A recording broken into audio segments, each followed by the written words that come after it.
నమస్తే, నేను Sreeja, tarot card reader, crystal healer and లామా ఫిజియోథెరపిస్ట్. ఈ ఎపిసోడ్స్లో మనం ద్వాదశ రాశులకి సంబంధించిన టారో కార్డ్ ప్రెడిక్షన్స్ చూద్దాము. ప్రెడిక్షన్స్తో పాటు డిస్క్రిప్షన్లో మీ ప్రాబ్లమ్స్కి తగ్గ సొల్యూషన్ ఇవ్వడం జరుగుతుంది. అంటే స్విచ్ వర్డ్స్ రూపంలో మీకు మంచి సొల్యూషన్ ఇవ్వడం జరుగుతుందన్నమాట. మార్నింగ్ అలాగే ఈవినింగ్ 28 సార్లు, కుదిరిన వాళ్ళు ఇంకా టైం ఉంది అనుకునే వాళ్ళు 109 సార్లు ఆ స్విచ్ వర్డ్ని జపం చేయండి.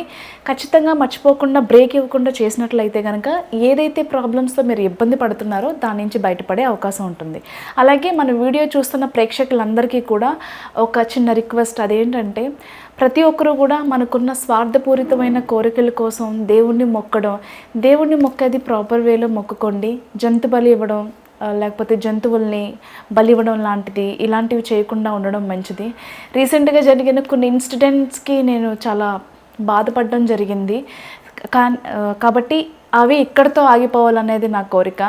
వాటికి కూడా జీవం ఉంటుంది, ప్రాణం ఉంటుంది. కాబట్టి బ్రతకడానికి అవి కూడా అర్హులు అనేది నా ఒపీనియన్. అలాగే స్ట్రీట్ డాగ్స్ని కూడా ఆదరించండి. ఎండాకాలంలో కానివ్వండి, లేకపోతే చలికాలంలో కానివ్వండి, ప్రతి సీజన్లో, వర్షాకాలంలో కానివ్వండి, అవి చాలా ఇబ్బంది పడుతూ ఉంటాయి.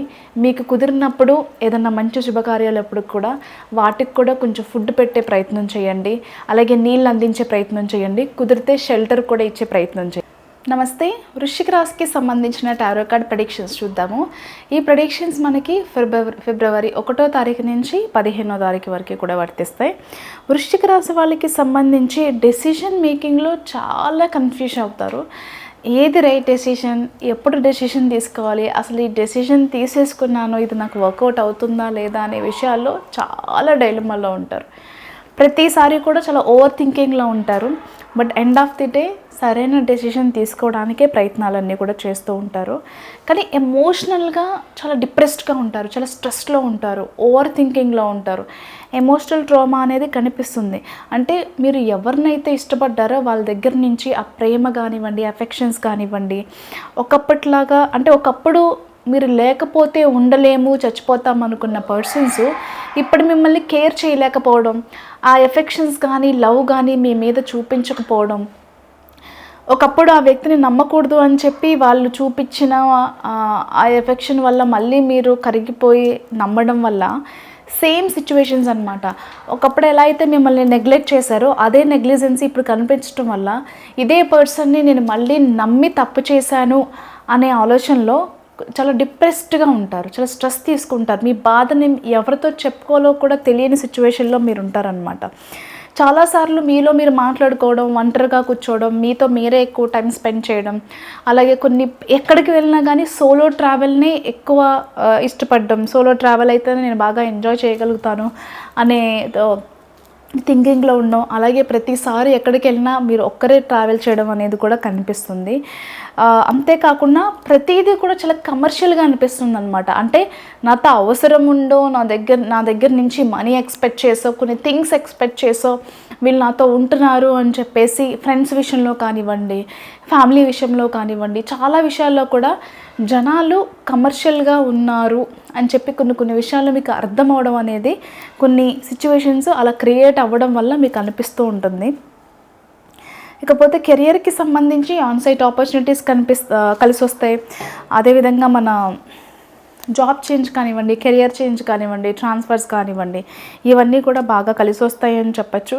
కాకపోతే మీరు పనిచేసే చోట కావచ్చు, మీ పార్ట్నర్షిప్ బిజినెస్లో మీ పార్ట్నర్ బిహేవియర్ కావచ్చు, కొంచెం యాటిట్యూడ్గా కానివ్వండి, కొంచెం కమాండింగ్గా కానీ అనిపించడం వల్ల కొన్నిసార్లు మీకు అనిపిస్తుంది అనమాట, వీళ్ళు ఎందుకు మనతో ఎలా బిహేవ్ చేస్తున్నారు, ఎక్కడైనా మనం తప్పు చేసామా, లేకపోతే మన బిహేవియరే వాళ్ళకి తప్పుగా అనిపిస్తుందా, ఎక్కడైనా మిస్బ్యాలెన్స్ అవుతుందా అనే క్యాలిక్యులేషన్స్ కూడా చేసుకొని రెక్టిఫై చేసుకునే ప్రయత్నాలు అయితే మాత్రం చేస్తూ ఉంటారు ఖచ్చితంగా. అలాగే కొత్తగా జాబ్ ట్రయల్స్ చేసే వాళ్ళకి కూడా బాగా కలిసి వచ్చే టైం అని చెప్పచ్చు. ఆన్సైట్ వీసాస్ కానివ్వండి, ఆపర్చునిటీస్ కానివ్వండి, ఇవన్నీ కూడా బాగా కలిసి వస్తాయని చెప్పచ్చు. కొన్ని విషయాల్లో మాత్రం డిలే కనిపిస్తుంది. మేబీ కోర్టు కేసెస్కి సంబంధించి ఏవైతే డివోర్స్ కేసెస్ ఉన్నాయో అవి కొన్ని డిలేస్ అనేవి కనిపిస్తున్నాయి. అంటే ఒకరి మీద ఒకరు ఆర్గ్యుమెంట్స్ కానివ్వండి, ఏదైనా సరే దాని నుంచి ఎంత తొందరగా మీరు బయటికి రావాలని అనుకుంటారో అవి లేట్ అవుతూ ఉండడం కానివ్వండి, డిలే అవుతూ ఉండడం కానివ్వండి, ఒక స్ట్రెస్ అనేది క్రియేట్ చేస్తూ ఉంటుంది మీ మైండ్లో ఎప్పుడు కూడా. ఆ స్ట్రెస్ అయితే కనిపిస్తూ ఉంది. అంతేకాకుండా జనాలు మిమ్మల్ని ఒక ఆప్షన్ లాగా ట్రీట్ చేయడం అనేది మీ మనసుకి చాలా బాధ కలిగిస్తుంది. స్ట్రాంగ్గా ఉండండి, మైండ్ని చాలా షార్ప్ చేసుకోండి. మిమ్మల్ని మీరు ఇంకా స్ట్రాంగ్గా ఉండడానికో లేకపోతే స్పిరిచువల్గా ఇంకేదైనా నేర్చుకొని ఈ స్ట్రెస్ అంతా కూడా ఓవర్కమ్ చేసుకుని బయటికి రావడానికో ప్రయత్నాలు చేస్తూ ఉండండి. అట్ ద సేమ్ టైం కొన్ని శుభకార్యాలకు అటెండ్ అవుతూ ఉంటారు, కొన్ని ఆహ్వానాలు అందుతాయి. టెంపుల్స్కే కానివ్వండి, గృహప్రవేశాలు కానివ్వండి, లేదా అకేషన్స్, ఈవెంట్స్కి దేనికైనా సరే కొంచెం మీరు అటెండ్ అయ్యి మీ పాత స్నేహితులు కానివ్వండి, మీ చుట్టాలని, దూర బంధువులు కానివ్వండి, అలాగే మీ లైఫ్ నుంచి వెళ్ళిపోయిన మీ ఎక్సే కావచ్చు, ఎవరినైనా కలుసుకునే అవకాశం అయితే కనిపిస్తుంది. మీ స్ట్రెస్ నుంచి బయటకు రావడానికి కొన్ని స్విచ్ వర్డ్స్ అనేవి డిస్క్రిప్షన్లో మెన్షన్ చేస్తాను, ఫాలో చేయండి.